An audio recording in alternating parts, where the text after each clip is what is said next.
એટલે હું 2:30 વાગ્યાની બસમાં જતો હતો અમદાવાદ, અને બસ અડધે રસ્તે આવીને રસ્તામાંથી એક 20-22 વર્ષનો છોકરો બસમાં ચડ્યો, મારી બાજુમાં આવીને બેઠો, ડ્રિંક કરેલું હતું. એને જોઈને મારું મગજ વિચારે ચડી ગયું. મેં કીધું આ છે આપણા દેશનું યુવાધન, આ છે આપણા દેશનું ભવિષ્ય.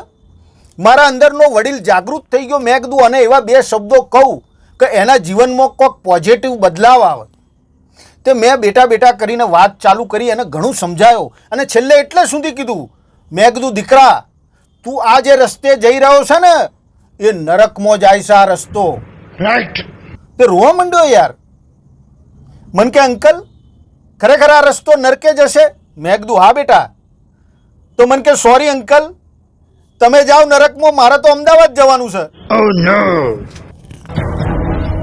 ડ્રાઈવરને બૂમ પાડીને બસ ઊભી રાખીને ઉતરી ગયો. બોલો. એટલે કહેવાનો મતલબ શું છે?